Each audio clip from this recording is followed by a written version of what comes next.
Today's topic is a bit of a solemn one, so you'll forgive me if I don't have a humorous, pithy intro. We're talking about what motivates suicide terrorism.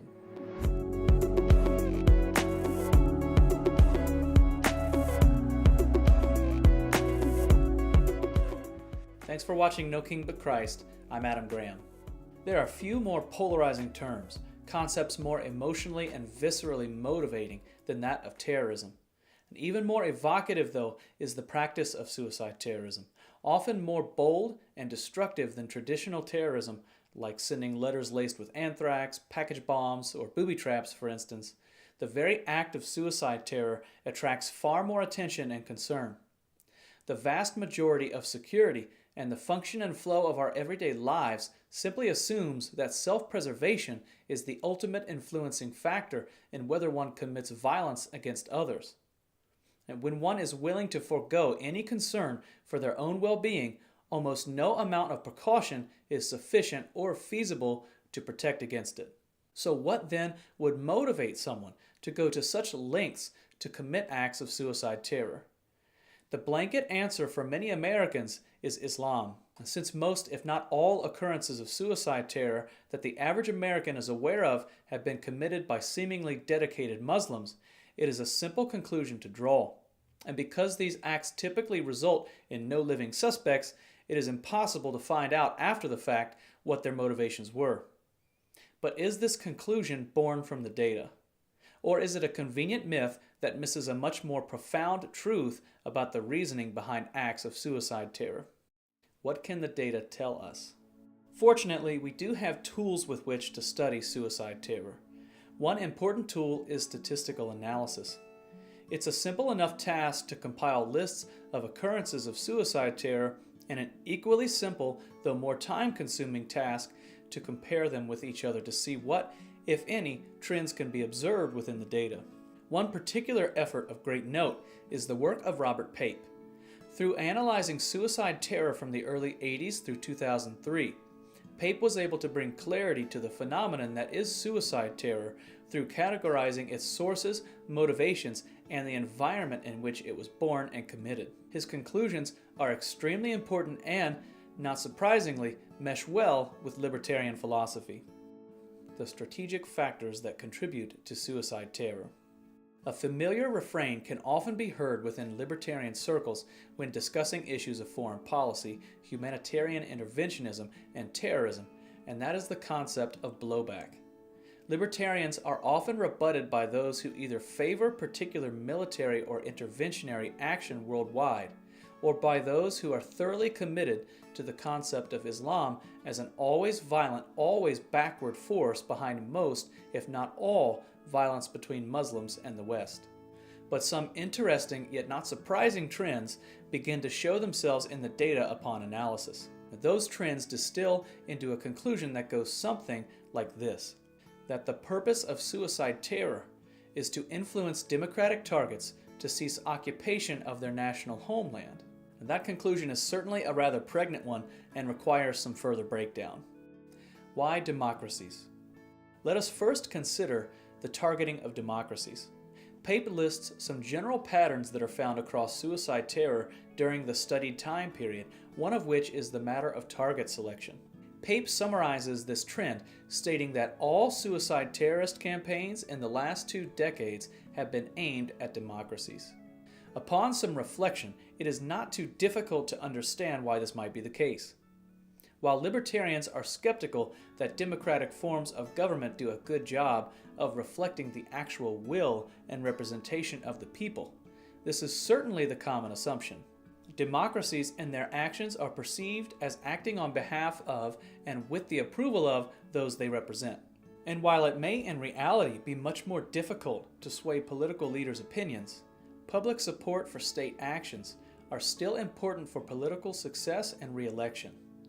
Compared to other political forms like monarchies or dictatorships, democracies are infinitely more rational targets. Random acts of violence. The matter of timing for suicide campaigns is also important. Pape concludes that nearly all suicide attacks occur in organized, coherent campaigns, not as isolated or randomly timed incidents. When we look at the actual list of attacks, this trend does indeed seem to play out. Of 315 total incidents, only a handful of attacks were not obviously part of an organized campaign. The remainder are grouped into very small time frames that show organized, purposeful campaigns. Take, for instance, a statement made by Mahmoud al-Zahar, a leader of Hamas during the mid-90s. We must calculate the benefit and cost of continued armed operations. If we can fulfill our goals without violence, we will do so. Violence is a means, not a goal. And whether one agrees with those goals is one matter, but the logic shown here indicates a methodology that few are aware of or recognize when they attempt to understand what drives groups like Hamas to commit the acts that they do. A national focus. Nationalism also plays an important role in suicide terrorism. Pape concludes the data indeed shows that every suicide campaign from 1980 to 2003 has had as a major objective coercing a foreign government that has military forces in what they see as their homeland to take those forces out. This is not a surprising conclusion to draw after surveying the data. Each group listed, at least at the time of their respective campaigns, represents a distinct regional or national interest. For example, Hezbollah in southern Lebanon, Hamas in Palestinian-occupied territories, the LTTE in Sri Lanka, and so forth. Our main focus here is in breaking the common consensus of a very vague and wooden cause for modern terrorism, and as such there are other aspects and trends that deserve further discussion. But a couple of additional points are particularly poignant here. The first is that there is some distinction worth making between what may be called a suicide mission versus an act of suicide terror. An individual or group embarking on a destructive rampage that is almost sure to result in their being killed during the act, though similar in outcome, is not subject to the same sort of motivation and justification. The second is that, purely looking at the data from a religious perspective, the conclusion that Islam is unique in its ability to motivate towards, or its allowance of, suicide terrorism is certainly not a determinative one. A great many suicide terror campaigns have been carried out by groups with secular or other religious affiliations. This may not by itself disqualify religious motivation as a factor or facilitator for terror activity. However, given the much more powerful principles seen in the data, it does show how little explanatory power such a motivation has in explaining suicide terror as a phenomenon. In order to truly bring some tangibility to the theory and statistical analysis of suicide terror, it would be helpful to see some representative examples of this theory borne out by applying them to some particular suicide terror groups and campaigns to see if and how they apply. Of some particular applicability to Americans, those of Lebanese Hezbollah and Qaeda should be illustrative. Lebanese Hezbollah. The case of Hezbollah is particularly important in understanding the phenomenon of suicide terrorism. Before the 1980s, apart from very sporadic occasions, suicide terrorism was basically non-existent. This is particularly important to note as the impression that Islamic fundamentalism is the central motivation for suicide terrorism does not fit this historical data point. Islam, along with varying degrees and regions of fundamentalist influence, has been more or less a constant factor for 1400 years, while suicide terrorism has been a reality for less than 40. Many are familiar with the involvement of Hezbollah regarding the Marine barracks bombing in Beirut in 1983, but few are familiar with the group's origination, its other actions, or the environment within which it operated. Hezbollah's terrorism campaigns are clearly situated from 1982 to 1986, in which they conducted 36 attacks, including 41 attackers. The Hezbollah was formed as a reaction to the Israeli invasion of southern Lebanon and their subsequent occupation. Since 1985, while Israel gradually removed their forces, Hezbollah continues to exist as a political and military entity in southern Lebanon. How well can we apply Pope's thesis to Hezbollah's suicide campaigns? Well, for one, these attacks were carried out against American, French, and Israeli targets. All three parties involved at least claim to function as modern democracies, so the proposed targeting consistency certainly holds true here. As well, the time frame of the campaigns from 1982 to 1986 closely aligns with the bulk of occupation by the US, France, and Israel. More importantly, notice that, though Hezbollah still exists while any of its broad religious demographic makeup has not significantly changed, its suicide terror activity ceased long ago. This contradicts any notion that Hezbollah's identification as a predominantly Shia or Islamic group somehow determines its primary terror motivation. A quick look at those that actually carried out the attacks is also very illustrative. Out of the 41 attackers, 27 were communist or socialist, 3 were Christians, and only 8 can successfully be shown to be even affiliated with fundamentalist Islam. This demographic makeup certainly does not fit such a narrative. Some first-hand statements from those who led and participated in Hezbollah at the time are also very telling. For instance, Sheikh Nasrallah, then General Secretary, stated regarding the origin of Hezbollah that the Israeli invasion accelerated its existence, and Hezbollah was born as a resistance force in the reaction to the occupation. Hezbollah was at its inception centered on resisting the occupation, nothing else. One Sunni teen attacker who issued a statement regarding her motives recalled, "I have witnessed the calamity of my people under occupation. With total calmness, I shall carry out an attack of my choice, hoping to kill the largest number of the Israeli army." Now, whether one approves of their actions, we must reasonably conclude that the history of Hezbollah suicide campaigns is not rooted in irrational Islamic fundamentalism, but follows from a particular strategic logic. Al-Qaeda. The scope of activity and relevant factors of suicide terror in the case of Al-Qaeda is certainly larger than that of other groups like Hezbollah. It indeed begins with Osama bin Laden, who traces his roots of militancy to his involvement in the Afghan Islamic resistance to the Soviet Union's invasion of Afghanistan in the 80s. For those already familiar with bin Laden's life, this episode is a very telling one and establishes much of Al-Qaeda's broad strategy throughout its existence.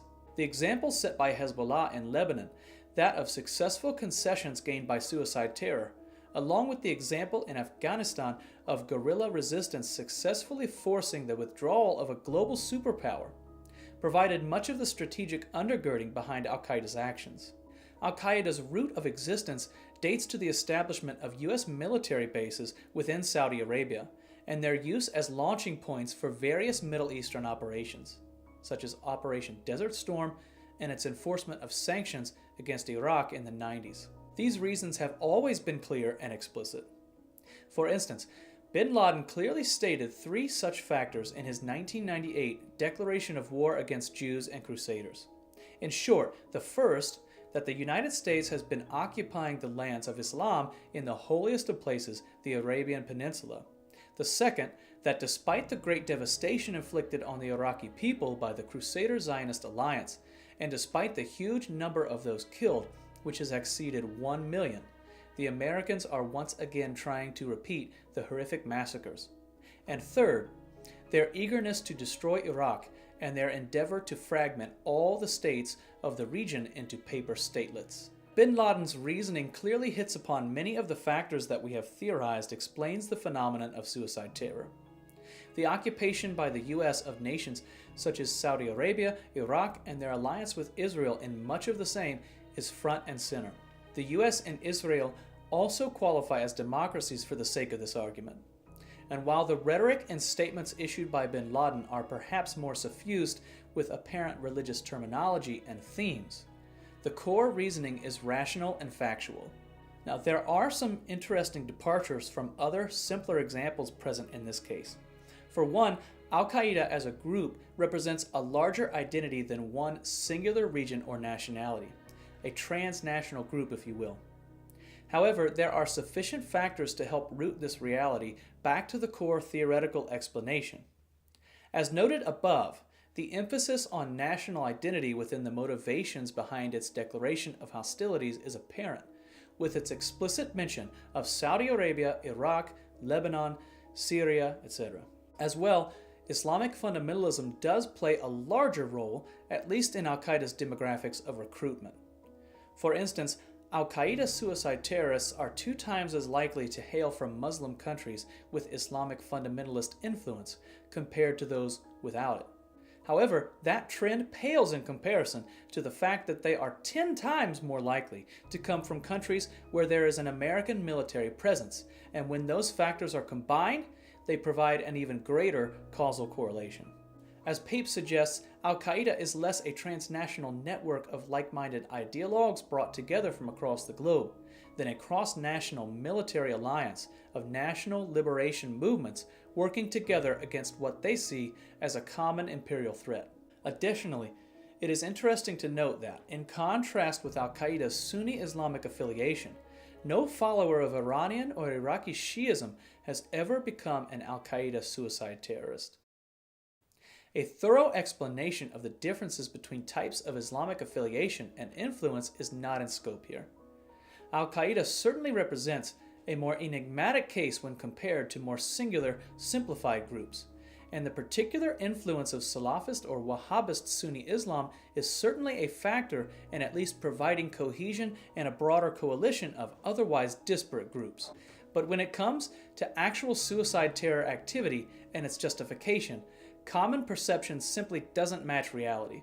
That even in the case of Al-Qaeda, blatant occupation, with all that it often entails, provides much more explanatory power than does conventional wisdom. The libertarian often finds themselves in a position that can be described as defending the undefendable. Now, to many, this may be perceived as justifying, even glorifying those that commit suicide terror or attack servicemen or civilians. But one can understand and even empathize with individuals who commit acts of violence without also approving of those acts. Now, my ultimate intention is only that simple, rote explanations for acts of terrorism may be viewed more skeptically, and that through that understanding, such acts may be prevented in the future. Now, be sure to like and share this video, and don't forget to subscribe to and follow No King But Christ to make sure you never miss a video. And now, if you'll excuse me, I think the best thing would be for me to go pray that nothing like this ever happens again. Thanks for watching.